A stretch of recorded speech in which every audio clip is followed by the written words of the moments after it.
こんにちは、レイムです。おっす、マリサだぜ。ご機嫌いかがですか？ナオコです。今回ネタにするバイクは、ヤマハの T-MAX だ。ヤマハのスクーターといえば、シグナスグリファスが発表されたばかりですね。ついに応募スのお出ましだ。ヤマハの本気度マックスなスポーツスクーターだぜ。フロントデザインがガラッと変わってて、最近のスクーターには珍しい、明るいカラーリングも採用されてる。どんなところが変わったか、比較表の確認が楽しみです。ヤマハのバイクは、お値段以上の性能を求めることが当たり前になりつつある。T-MAX がその期待に応えるかどうか、サクッとチェックしていくぜ。それでは、青月電子台、今回もスタートです。では、ゆっくりしていってね。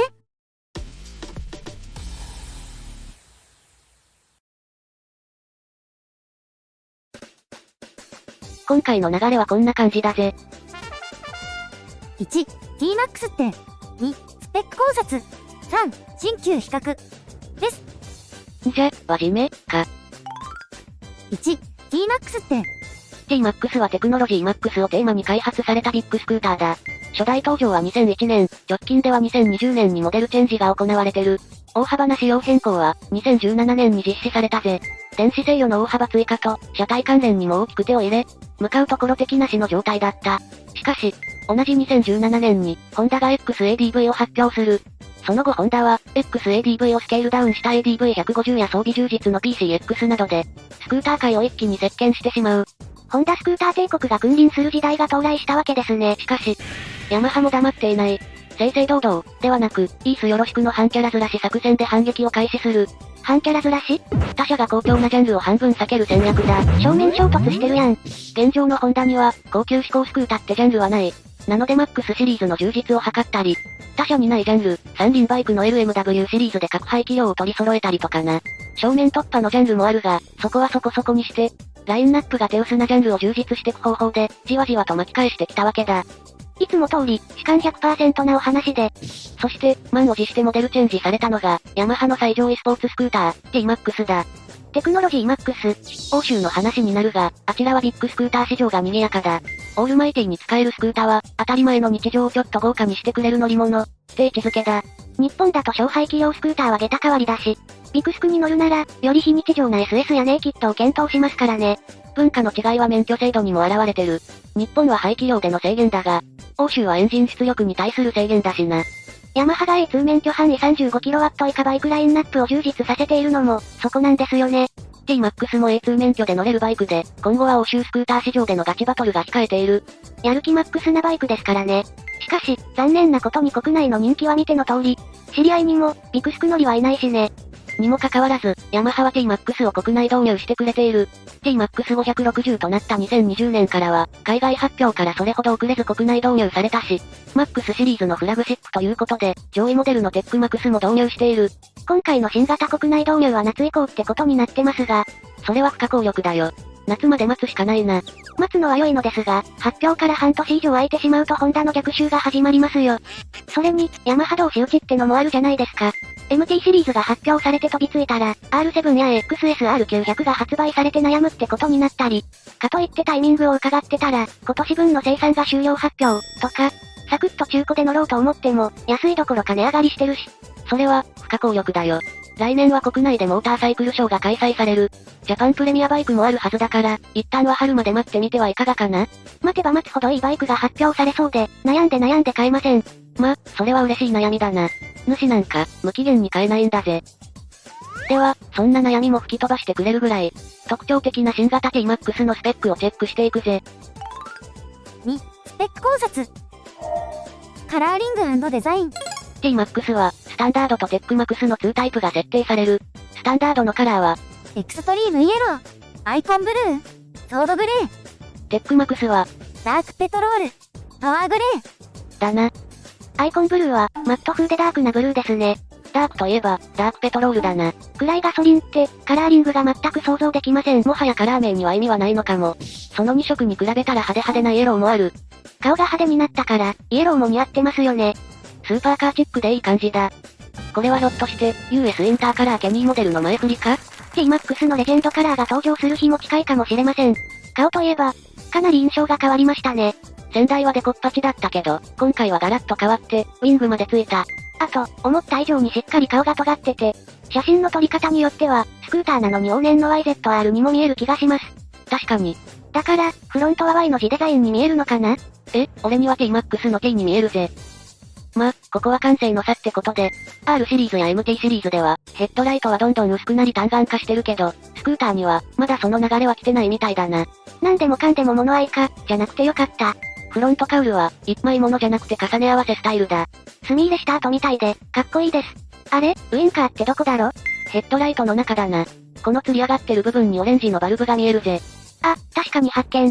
バックミラーアームの曲げ方も、なかなかかっこいいです。お次はリアだ。リアカウルの重ね合わせ部分にはスリットも入ってて、躍動感を感じるデザインだ。クラブバー、リアフェンダー、テールランプ、これらもしっかり再デザインされてるぜ。テールランプは横一本線で発光ですね。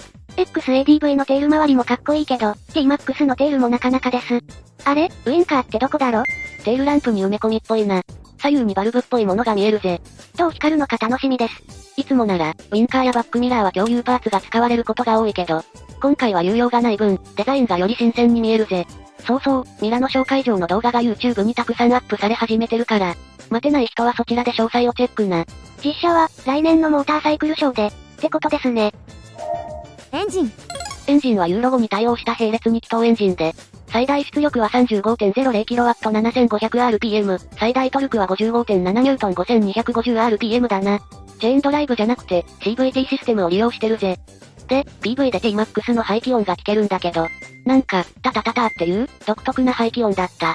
2気筒だからパルス感はあるけど、少しこもった感じのサウンドじゃないの？それが、キレのある音でさ、単気筒みたいな音なんだよな。ベルトドライブで、ノイズが少ないから？で、そこが気になって、少し調べてみたら、T-MAX の2気筒エンジンは、360度クランクなんだってな。ほほう。360度ってことは、日本のピストンが同じ動きをするんですよね。燃焼室が2つに分かれた単気筒、って感じですね。そうだな。なので、排気音や振動も単気筒と似てくる。だから、タタタタってキレの良い音だったんですね。でも、500cc の振動って結構すごいと思いますよ。以前、CB400SS って単気筒に乗ってましたが、かなりの振動でしたし。スクーターであんな振動出して大丈夫なんですか？エンジンの振動対策を考慮するなら、クランク角を180度とか270度にすることで、左右のピストンを逆方向に動かして、振動を打ち消すんだよな。でも360度クランクじゃ、それは無理ですよね。そうだ。だからこの振動を打ち消すため、T-MAX のエンジンには面白い工夫が仕込まれてるんだ。まさか、T-MAX には点火しないピストンが存在する。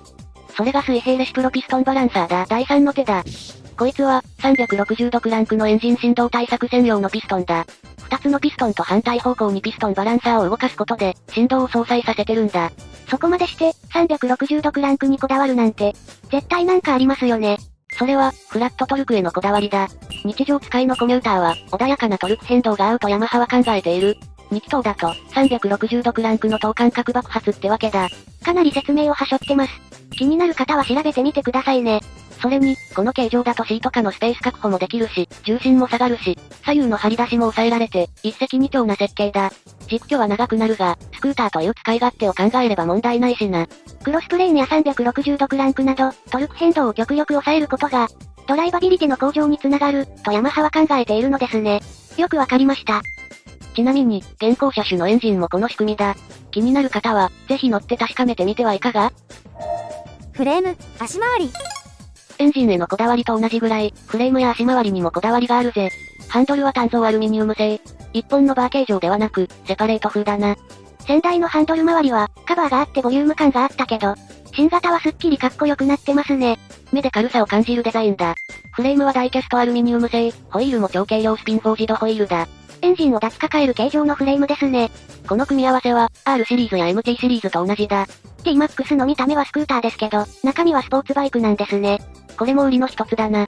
車体サイズは、全長 2195mm、全幅 780mm、全高 1415mm スクリーン最低位置。シート高は 800mm、軸距は 1575mm だ。重量は 218kg スタンダードだな。足回りは、フロントが倒立サスペンションに、4ポットキャリパー。リアはモノサスで1ポットだ。サイズや重量は、他車と比べても大差はない。ですね。数値的には何の不自由もなさそうですね。こだわりのエンジンフレームとブレーキで、動く、支える、止まるの3拍子が揃ったシティコミューターだな。T-MAX がこんなに走りにこだわったバイクだったとは、思ってもみませんでした。じゃあ次は、日常の使い勝手を左右する、主要装備のチェックだ。主要装備。装備も盛りだくさんだ。サクッといくぜ。フルカラー7インチ TFT スクリーン、新。ジョイスティック操作できるぜ。3つの表示スタイルが選べる。でっかいな。ヤマハ、マイライドアプリ、新。スマホのアプリと車両を接続し、音楽、天気、通話など、スマホの機能を使うことができる。最近流行りの装備ですね。さらに、サブスクでガーミンのナビゲーションが利用できる。日本でのサービス展開は不明だけどな。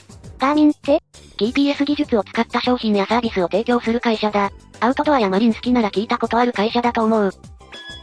電子制御スロットル&D モード。出力モードの切り替えシステムだな。スクーターでも当たり前装備になりつつありますね。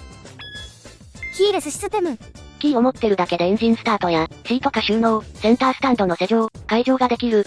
車体側のボタンデザインがかっこいい。電動タンクキャップ、新。具体的にどんな装備かは不明。ボタンを押すだけで蓋が開いて、給油ノズルを突っ込めるのなら、楽ちんで良いですね。その他、フロアボード拡張、新。シートのバックレストは 30mm 可動、新。あと、テックマックス用装備はこちら。テックマックス装備。電動スクリーン、メーターの音響も考慮。クルーズコントロール、シートヒーター、グリップヒーター、アジャスタブルサスペンション。以上だ。価格。新型の欧州価格は13,099ユーロ。日本円換算で約168万円だ。テックマックスは15,199ユーロ。日本円換算は約195万円だ。かなりお高いですね。フロントデザインがガラッと変わってるし、インターフェースも色々変わってますし、国内価格も値上げしますよね。そこなんだけど、スクーターといえば BMW なんだけど、価格設定はヤマハのが高いんだよな。BMW の国内販売モデルは 400cc が中心ですしね。なので価格予想は、今後の期待を込めて、お値段据え置きで。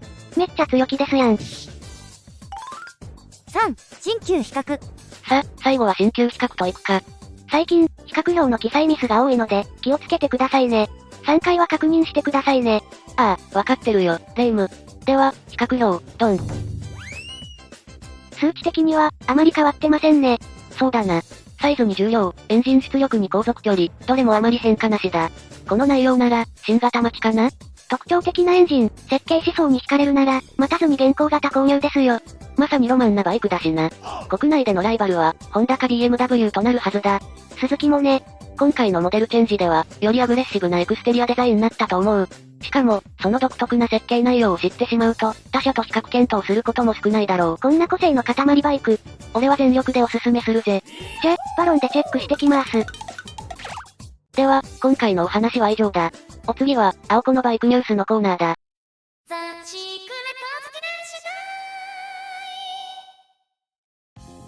こんにちは、青子のバイクニュースのコーナーです。ついに始まりましたね。国際二輪車見本市、ミラノショーのことだな。気になる新型が多すぎて、どれを次のネタにするか超悩んでます。ヤマハも大放出ですね。この世界情勢で、こんなに新型を連発するなんて、どんな開発体制を敷いてるのでしょうか。最近のヤマハは、全方位に対向車をぶつけてるよな。R シリーズは SS、MT シリーズはネイキッドにツアラー、XSR はレトロ路線。そして今回のスクーター。確かにオールジャンルに喧嘩を売ってます。こうなると、残るはアメリケンですね。これだけ発表してきて、まさかボルトを放置ってわけないよな。次の発表が楽しみです。では、今回はこの辺で。それでは、See you!